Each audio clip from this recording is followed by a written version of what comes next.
Bonjour et bienvenue dans ces interviews de Maman Inspirante.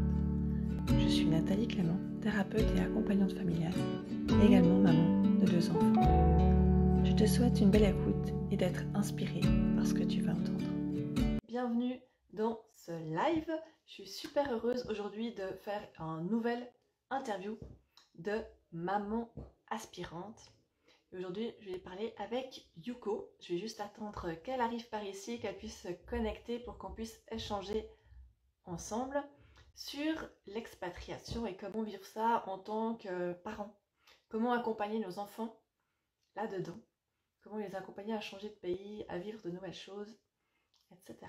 Donc, je vois que Yuko est là. Je vais essayer de l'inviter.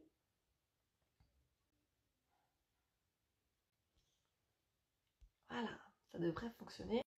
Live ensemble. J'attends juste qu'elle arrive et on va parler donc, comme je vous disais, expatriation. Donc quand vous arrivez par ici, n'hésitez pas à me faire un petit coucou, à nous faire un petit coucou pour dire que vous êtes là, à poser des questions si vous en avez. Et nous, on va échanger un petit peu sur être parent et plus particulièrement être parent quand on s'expatrie. Coucou! Coucou! Enchantée. Merci d'être là, bienvenue. Merci beaucoup, merci de me recevoir. Eh ben, ça me fait super plaisir qu'on puisse parler de ce sujet qui est quand même pas un sujet classique, je dirais. L'expatriation et puis comment gérer ça en tant que parent et comment accompagner nos enfants dans ces changements, j'imagine. Enfin, en ayant voyagé 6 mois avec mes enfants, j'ai bien vu toute l'adaptation que ça demandait. Ouais. Je pense bien que l'expatriation, c'est encore un niveau supérieur. Donc, est-ce que tu peux nous partager un petit peu, peut-être déjà ton histoire en lien avec l'expatriation, puis ensuite, comment tu fais, comment tu accompagnes tes enfants là-dedans? Oui, ben c'est du coup, ouais, pour donner un petit peu d'historique, de background, en fait, j'ai grandi entre la France et le Japon. En fait, donc je suis née en France et puis à l'âge de 6 ans, je suis partie vivre au Japon parce que mon père a été expatrié. Enfin, ma mère est japonaise, mon père est français, mais mon père a été expatrié en fait au Japon. On a vécu 9 ans là-bas. Et du coup, c'est vrai que j'ai vécu l'expatriation en tant qu'enfant et puis toutes ces questions finalement sur mon identité. Est-ce que je suis française? Est-ce que je suis japonaise? Est-ce que c'est normal que je sois différente des autres? Enfin, voilà, j'ai eu un peu ces questionnements identitaires. Et je les ai vécus à nouveau à l'âge de 15 ans, en pleine adolescence, quand je suis rentrée en France, où là, ben, je me sentais pas française. Et du coup, bah, ça a été aussi un choc culturel. Puis on dit souvent que le choc culturel, il est plus grand quand on revient dans son pays d'origine. Et donc ça, je l'ai vécu en tant qu'adolescente. Et puis bah, là, c'était pas forcément prévu. J'avais pas forcément prévu ça. Mais il y a 7 ans, j'ai recommencé l'aventure, on va dire, mais en tant que maman cette fois.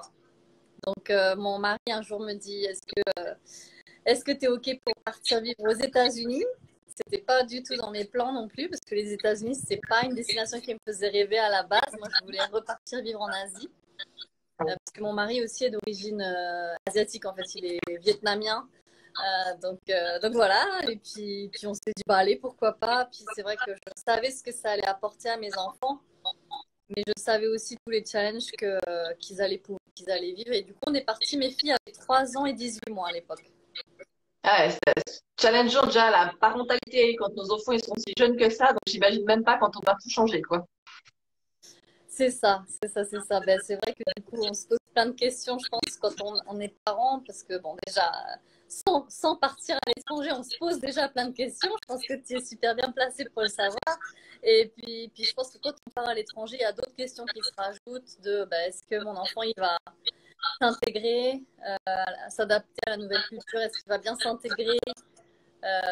Puis j'avais je pense, des inquiétudes qu'elles vivent les mêmes difficultés que moi j'ai vécues, à savoir est-ce que c'est normal que je sois différente. Puis en plus, on a déménagé dans des villes où, comment dirais-je, il n'y avait pas trop de diversité interculturelle, où c'est très, très américain. Donc, j'avais un peu l'inquiétude. Mais une de mes filles fait très asiatique, donc j'avais aussi. Bon, puis d'ailleurs, ça s'est avéré vrai, parce qu'elle me pose souvent les questions, mais est-ce que c'est normal que je sois différente des autres? Je suis pas blonde, j'ai pas les yeux bleus, quoi. Je caricature un petit peu, mais est-ce que c'est normal? Est-ce que voilà? Et elle se pose pas mal ces questions-là, même 7 ans après, ouais. Donc encore, voilà, même si ça fait 7 ans qu'elle vit là-bas, il y a encore tout ce questionnement qui est présent en fait. Il n'y a pas eu un moment où je sais pas, j'essaie d'imaginer, hein, mais où tu te sens chez toi en fait. Ben non, non, non. C'est vrai que. Et puis en fait, ce qui est bien, je pense, ce qui est beau dans ça, c'est que comme je l'ai vécu, quelque part, bon, sans calquer, parce que c'est ça aussi le danger, c'est de calquer son expérience sur ce qu'ils vivent là, parce que c'est deux expériences différentes, deux époques différentes, deux pays différents. Elles n'ont pas la même personnalité que moi et tout est beau, c'est super. Puis ma fille aînée est très très sensible, donc c'est une autre sensibilité aussi. Mais c'est vrai que je comprends tous ces questionnements, puis surtout cette sensation que même après 5 ans, même après 7 ans, même après 10 ans, peu importe la durée, je pense pas qu'elles se sentiront un jour vraiment chez elles. Euh, puis, et puis c'est ok. Puis moi, il y a une expression que j'aime beaucoup, c'est home is where the heart is. Notre maison, c'est là où est notre cœur. Et là, je le ressens vraiment. Moi, je peux pas dire aujourd'hui que ma maison, c'est la France, ou que c'est le Japon, ou que c'est les États-Unis. Ouais, mon cocon, ça a toujours été mes parents et ma petite sœur, quoi. Où qu'on allait, on bougeait ensemble. Et là, j'ai le souhait qu'elles aussi, elles éprouvent cette sécurité au sein de notre famille, quoi. Puis que où qu'on aille, elles aient ça, quoi, cette sensation d'être en sécurité. Parce qu'on ne sait pas, peut-être qu'après les États-Unis, on déménagera ailleurs. Et puis c'est ça qui est excitant aussi, c'est de se dire, je ne sais pas trop de quoi est fait demain. Et j'espère qu'elles vont le vivre du mieux possible, quoi. Mais Mhm. c'est Et du coup, est-ce qu'elle réclame des fois à rentrer, je sais pas où du coup, mais à rentrer? Oui, oui, oui. Bah, surtout ma fille aînée, elle me réclame souvent de rentrer en France, ce qui pour moi me paraît très étonnant parce qu'à l'âge de 3 ans, elle a quitté la France. Donc m'émerveille toujours autant qu'elle soit autant attachée à la France. Et puis en même temps, elle a une image très positive de la France puisqu'on y retourne tous les étés. Enfin, en tout cas, avant Covid, on pouvait. Puis après, il y a eu le Covid, donc après, on n'a pas pu rentrer pendant 2, 3 ans. Donc là, ça a été difficile. Mais c'est vrai qu'elle me réclame souvent. Puis à chaque fois qu'elle rentre en France, elle est tellement heureuse parce qu'elle est entourée de ses tontons, tatas, ses grands-parents, ses cousines avec qui elle est très proche. Donc, j'ai l'impression que ma fille aînée de 10 ans aujourd'hui se sent peut-être plus attachée à la France. En revanche, ma fille cadette qui a 8 ans, elle, pas spécialement. Je pense qu'elle est, bon, elle est venue ici, elle avait 18 mois, donc elle est plus Ouais, américaine. bah, mhm. Puis même dans son comportement, sa personnalité, elle a pris pas mal de traits américains, j'ai envie de dire, ce côté ouais, la confiance en elle, quoi. Bon, c'est un peu des généralisations, mais c'est vrai qu'aux États-Unis, on est quand même poussé. Les enfants sont quand même poussés très jeunes à avoir confiance en eux, à dire ce qu'ils pensent, voilà. Et puis ça, apparemment, même sa maîtresse d'école me disait, j'avais un rendez-vous avec les maîtresses d'école, parce que du coup, je m'implique pas mal dans leur éducation, parce que j'ai toujours cette inquiétude que par rapport à l'anglais, parce elles sont dans des écoles américaines qu'elles s'adaptent pas comme il faut, puisque les débuts ont été difficiles, on va dire, surtout pour ma fille aînée, avec l'anglais. Et du coup, bah, je suis, puis j'étais hyper contente quand la maîtresse d'école de ma fille cadette a dit non, mais c'est bon, c'est bon là, she stands out for herself, dans le sens où voilà, elle s'affirme, quand elle comprend pas quelque chose, elle lève la main, elle le dit. Enfin, tout ça, c'est des trucs où moi-même, je suis émerveillée parce que à son âge, j'étais incapable de faire tout ça. J'étais hyper timide et tout, quoi. Mhm. Et du coup, comment vous faites pour faire coïncider les différentes cultures? Parce qu'en fait, si je comprends bien, vous vivez dans 3 cultures simultanément un peu. Ouais, c'est ça. Ouais, ouais. Bah, il y a même, on pourrait même dire quatre, parce qu'il y a la culture vietnamienne de mon mari, même s'il est né en France, voilà, il a cette culture vietnamienne. Donc, il y a, ouais, le Vietnam, Japon, France et puis États-Unis. Ben ouais, je pense que c'est un melting pot à la maison. On va parler un peu de japonais, un peu de vietnamien des fois. On va manger des plats vietnamiens, des plats japonais. Euh, ouais, on va regarder des séries en français, puis le quotidien c'est en anglais. Enfin, je pense que c'est vraiment un mix. Je pense que, mais c'est pas toujours tous les jours facile parce que c'est vrai que c'est pas toujours les jours faciles parce que je me rappelle au début, on voulait absolument qu'elle s'adapte aux États-Unis à l'anglais, donc on avait limite fait un focus où on regardait que la télé en anglais et puis j'avais arrêté de leur parler japonais, par exemple, pour pas qu'elles soient trop confuses entre le japonais, le français et l'anglais. Donc on avait fait un focus vraiment anglais. Et puis là on voit qu'on change un petit peu de fusil d'épaule, on va dire, et puis on est en mode ah non, il faut absolument garder le français, donc il faut garder, faut réapprendre le japonais. Donc là je leur apprends un peu le japonais, puis elles sont demandeuses, donc ça c'est cool. Mais c'est un challenge des fois parce que naturellement elles vont parler anglais, par exemple, à la maison. Puis c'est à nous à chaque fois de leur dire on parle français à la maison, on parle français à la maison. Et puis donc à chaque fois il faut répéter. Euh, Puis ouais, je pense que on essaye du mieux qu'on peut en instaurant des petites règles, mais bon, euh, comme par exemple la télé, ok, on peut regarder, mais c'est en français, quoi. Donc, pour qu'elles continuent à l'entendre, puis qu'elles puissent continuer à communiquer avec leurs grands-parents aussi, parce que toute la famille ne parle pas anglais en France. Donc, puis, puis voilà. Puis le challenge, ça va être après le japonais, parce qu'il faut qu'elles puissent communiquer avec la famille au Japon, qui, elle, ne parle ni français ni anglais. Donc ça, voilà, c'est pas tous les jours facile. J'imagine. Et la partie autre que la langue, mais peut-être justement d'être loin des proches, ça c'est comment? Ça, ben ouais, c'est pas tout facile non plus, mais heureusement, c'est vrai qu'on a de la chance par rapport à moi quand j'étais au Japon, parce que à l'époque, pour communiquer avec ma grand-mère, ben, on s'envoyait des courriers, donc ça mettait 2-3 semaines pour arriver, puis on s'envoyait des cassettes VHS. C'est là où on réalise qu'on est plus tout jeune, on s'envoyait des cassettes VHS pour qu'elle puisse nous voir, ma sœur et moi, chanter et tout ça. Là, aujourd'hui, c'est vrai que avec FaceTime, WhatsApp, iCloud, toute la technologie, ben, les grands-parents ont l'impression de les voir grandir quand même.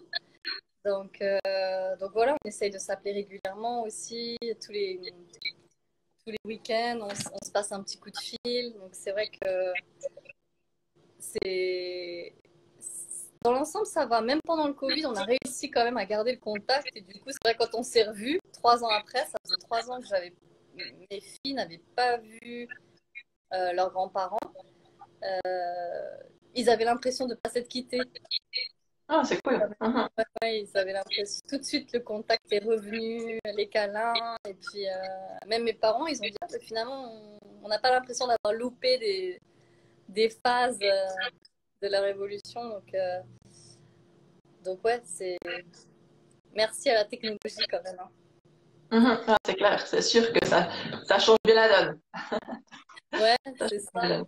Ouais, exactement. Puis je pense que c'est aussi à nous en tant que parents de, comment dire, de maintenir ça parce que les enfants, ils vont pas forcément d'eux-mêmes être demandeurs de ah, j'aimerais appeler mamie maintenant. Enfin, je sais pas, ils ont peut-être pas la même notion du temps.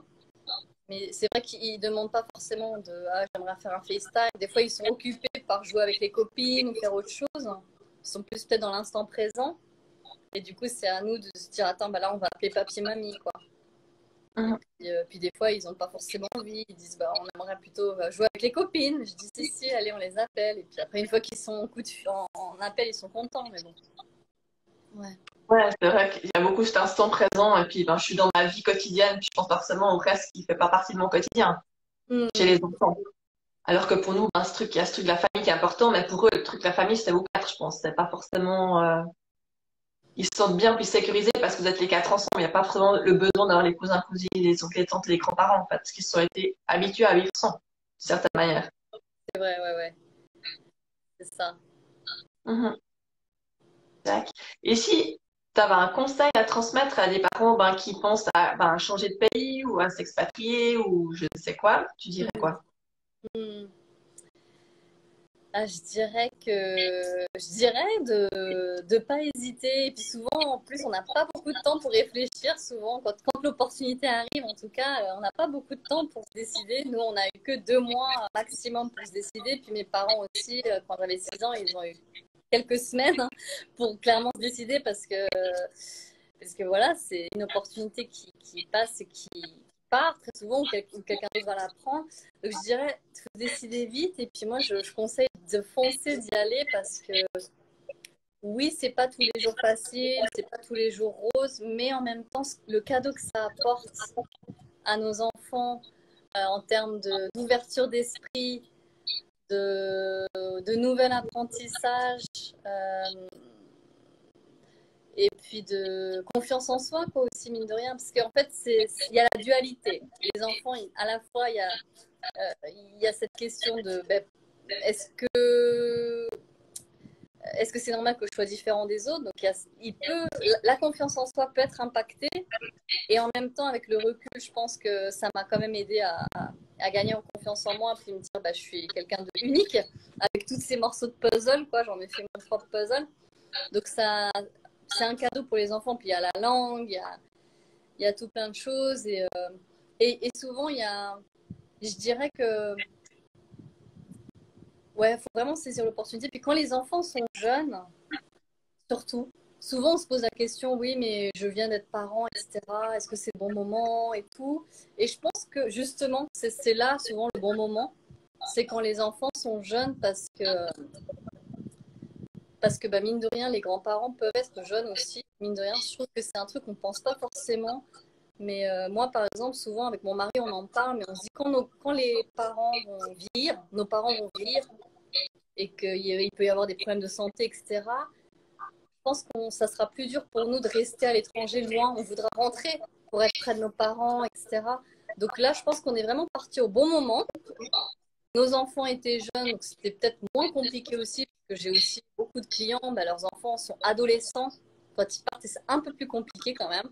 Faut pas se leurrer, quand ils sont adolescents et qu'on les déracine à ce moment-là, c'est beaucoup plus challengeant. Donc je pense qu'il y a aussi une fenêtre où il faut y aller, quoi. Surtout quand ils sont jeunes, il ne faut pas hésiter, ou même avant d'avoir des enfants. Voilà. On peut faire nos enfants à l'étranger aussi, ou on peut partir en solo, en couple, il n'y a pas de souci. Mais ouais, il y a une fenêtre de profiter, puis la famille est encore relativement en bonne santé. Après, bien sûr, ça dépend de la situation, mais nous, on est partis. Les grands-parents des deux côtés étaient jeunes, bonne santé. Et c'est vrai que maintenant, on commence à voir qu'ils vieillissent, les grands-parents, et là, on commence à se dire peut-être qu'il faudra rentrer dans pas trop longtemps.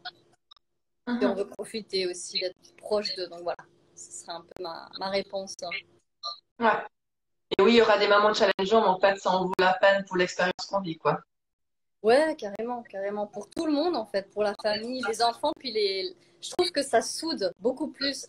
Moi, je vois par exemple avec mes parents, ma sœur et moi, on est hyper soudés.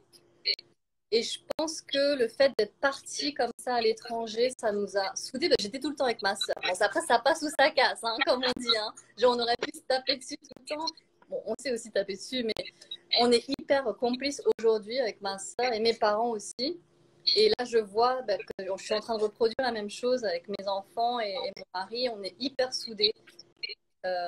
Mais ça passe ou ça casse. Il y a aussi pas mal de couples en expatriation qui se séparent malheureusement parce que c'est challengeant. Et voilà, puis on est vraiment tout le temps ensemble quelque part. Donc c'est encore plus important de communiquer aussi dès qu'il y a un malaise, dès qu'il y en a un qui se sent pas bien, de dire à l'autre je me sens pas bien, j'ai besoin d'aide, etc. Oser demander de l'aide, c'est hyper important aussi. Moi, je rebondis sur ce que tu dis par rapport au fait d'être soudés. Alors, nous, on ne s'est pas expatriés, mais on est quand même partis 6 mois. Ouais. Et clairement, ça a changé ça. C'est vraiment ce truc où maintenant, on a une sorte de, j'allais dire la fusion, je sais pas si c'est le bon mot, mais on est hyper soudés tous les 4 ensemble. Et on était déjà proches, mais ça a créé quelque chose de différent, clairement. Et on l'a gardé en rentrant, en fait, ce truc. ce qu'on a vécu, le fait d'être seul loin à quatre, ben, ça a clairement renforcé tous les liens en fait entre nous quatre, dans tous les sens. Aussi bien pour mes enfants que mes enfants avec nous, etc. Des fois même au point où que, ici elles ont de la peine à ce qu'on soit pas tout le temps ensemble en fait. Parce que voilà, maintenant si je dis ce soir je vais faire quelque chose, ben elles vont dire ah non mais j'ai envie que tu sois là en fait. On s'est habitué à être ensemble. Mais en même temps, je pense que ça crée quelque chose de beau aussi pour la suite. Ben, déjà sur le moment, mais aussi pour la suite, je pense que ça crée quelque chose dans le lien de confiance ou ouais, dans le lien, dans la relation qui va avoir un véritable impact sur le futur aussi. Ouais, c'est beau ce que tu dis. Je trouve que c'est vraiment ça. Je pense que ça reste en fait. Cette fusion, bah, elle reste, même si on revient dans notre pays comme tu l'as vécu. Mais ouais, c'est. Et puis je pense que les enfants voient qu'ils peuvent vraiment compter sur nous, où qu'on soit. Et puis ils voient aussi que papa et maman, on a nos challenges. Puis en fait, on se relève. Ils voient que maman, elle galère avec son accent français quand elle parle anglais, par exemple.